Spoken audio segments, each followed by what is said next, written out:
Hi, I'm Kelly Gleiner and welcome to my home studio for CCAC Makes at Home. We are going to be making some really cute finger printed flowers in our activity today. So if you come over here, I'll show you what we have to get started. We have markers. These are for the stems and the leaves of our flowers. I also have some cotton swabs that we can use to apply paint. We can use them instead of paintbrushes. That's a helpful thing to have. I have some plastic lids from takeout that I've used for paint palettes, and you can see I have all different colors of paint. And I realize I need some yellow, so I will go get that in just a moment. And then you will need a paper towel. So the first thing that you'll do for your flower is draw the stem. So I'm just going to make a line that's a little bit curved on my paper. I'm going to make it pretty big, and I can always come back and add leaves after I've made the top. But the first flower I'm going to make is going to be a purple and blue flower, kind of like a blue bonnet. So what I'm doing is I'm just dipping my finger into the paint, and I'm just going to go around the top of the stem, and I'm going to make sure that when it gets lighter, I can add more paint. You don't have to dip every time because you want some variation. You don't want it to all be the same, but you want to make sure that it's not too light. So that looks pretty good to me.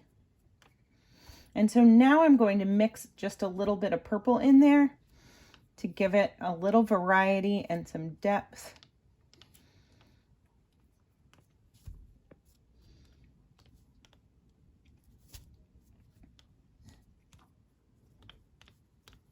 Okay, and maybe even just a little white. Make it a little more interesting.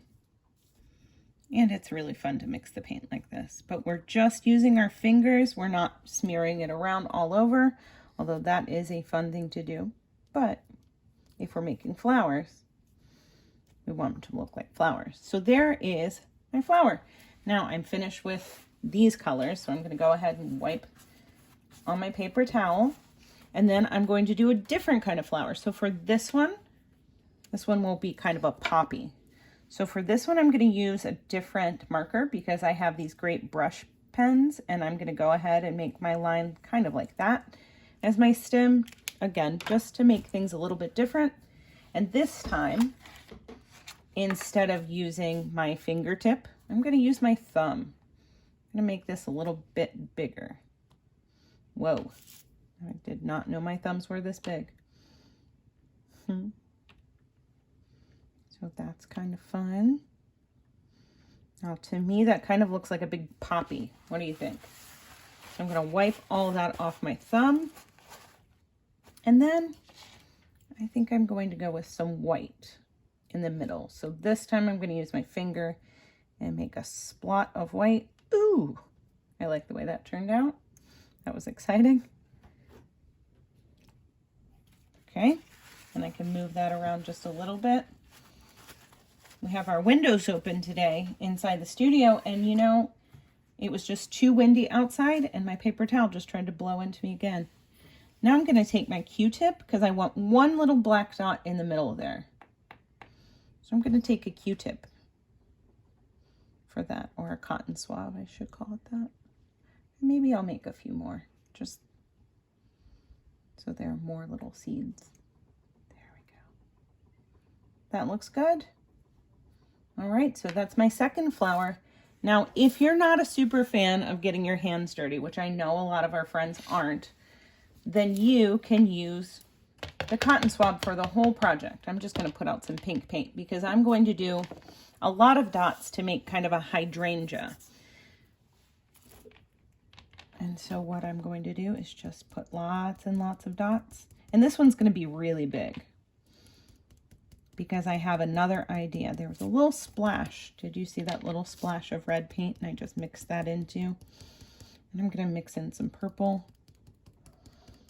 Again, for variety and depth to make it a little more interesting. This would go faster with your fingerprint, but I wanted to show you some different ways you can do it, and some white. And I even have some different pink over here that we can use.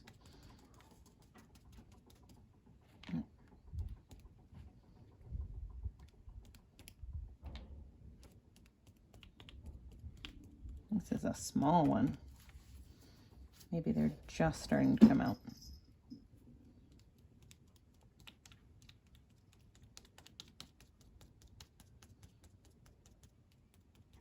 So there we go.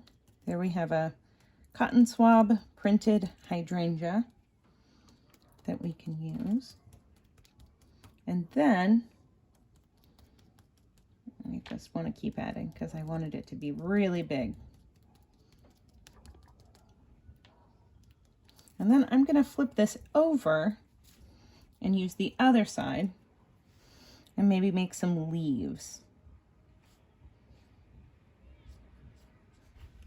Just the idea of leaves, I guess. It's hard to paint with these things. And there we go. So there's my hydrangea, I have a poppy, and I have a blue bonnet. Those are 3 different styles that you can make with this technique. And then, like I said, we can always go back. Looks like I have another assistant this time. And add our leaves in. All right, and I'll show you something you can do with this project after it dries. So we'll come back. Okay, so now it's been a while and all of my paintings are dry. You can see that I made some yellow poppies to go with my red ones. I got a little excited about those red poppies. And these are the hydrangeas that I made with some, with my finger. So this was the Q-tip and this was my finger. Now, before I show you our final project, a way you can put all of this together, I wanted to show you one more way to make a flower. So this is going to be a dandelion. So what I'll do is I'll just use my brush pen to make the stem of the dandelion, and then I'm going to come back, and you don't have to use a brush pen, you can use a regular marker, but I was just showing you, I like the way this moves. And I'm going to put some pieces like this, like you're blowing on it, and the pieces of the dandelion are flying away. So there, that's all I had to do there. And if I want to make some of these thicker, I can do that. That's very pretty. Alrighty. Okay, so then, oops, that's the tricky part about the brush pens. They have both sides. I can put some of those yellow dots all over to make it look like the top of my dandelion. For this, I'm using my Q-tip. I'm going to put those, and then as they're flying away, I can put dots this way. Maybe I'll add another line there. So that's another way that you can make a flower, and this is really pretty. And this would make a nice card for someone if you wanted to mail it, or Mother's Day is coming up, so that's a good idea to do some flowers for your mom this way. But again, we're going to set this aside and let it dry. And then with these pieces, one thing that you could do is make a wreath. So I have cut out, remember the last time you remember I took a box and cut out a shape for my bird. So here's a wreath that you could make.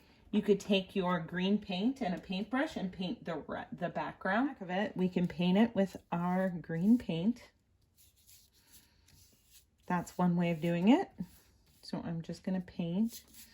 And I'm not going to be super duper careful with this because I kind of like the idea of it having some variation. Maybe I'll add a little green or little yellow to my green.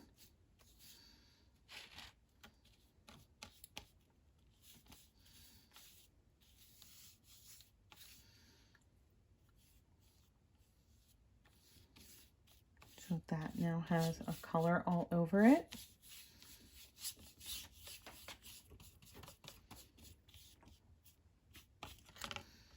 Okay, and while that is drying, I'll put that over here. I can take some of these pieces and cut them out. So I'll cut out some of my poppies. These ended up being my favorite flowers. So I'm just going to carefully cut out some of these flowers.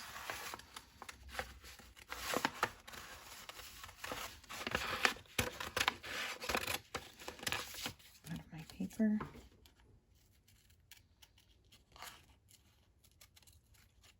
slightly wet still.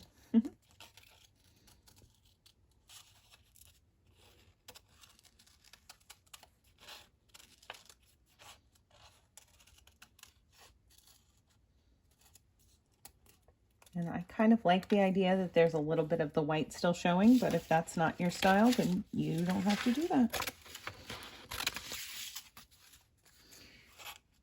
And just for the sake of you not watching me cut everything out, I'll cut out these two, and then I have some of the yellow ones too.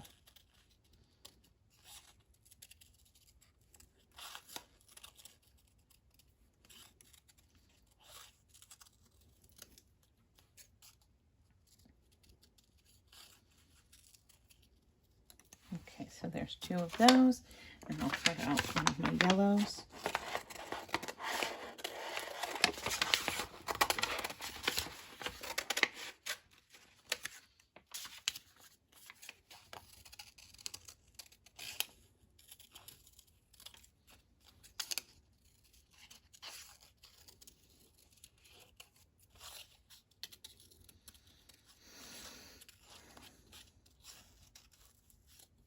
Okay, so there are those.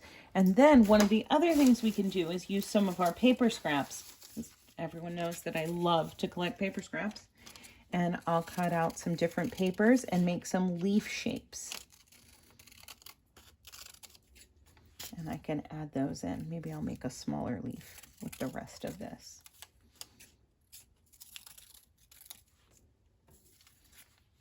Oh, let's see. How much can I get out of this small piece of paper?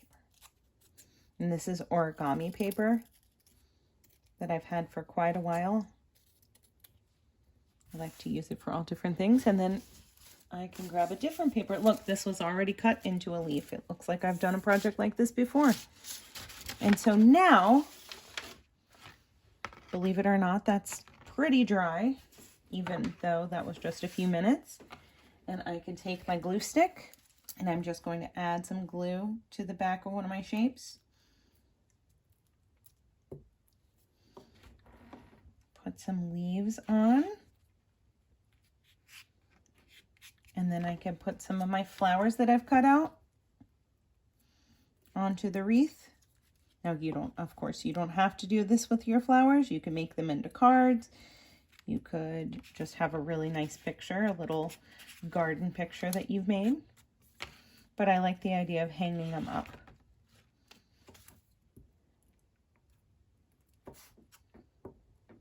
And here's one of the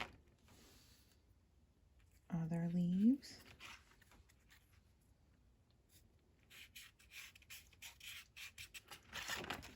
And another flower. That's interesting the way that looks on the back, isn't it?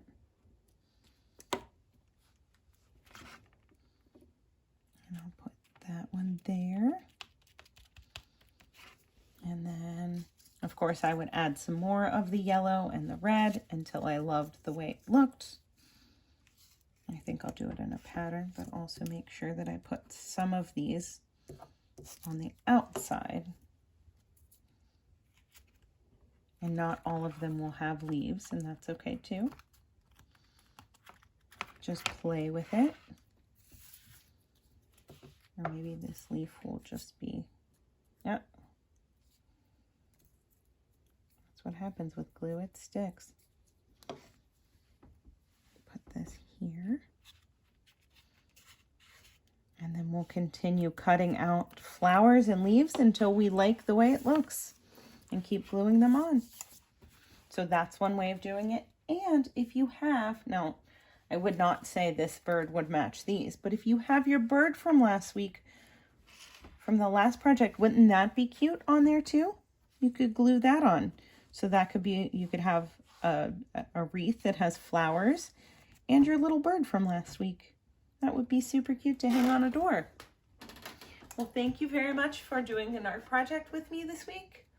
And I hope to see you soon with CCACMakes at home. Thanks.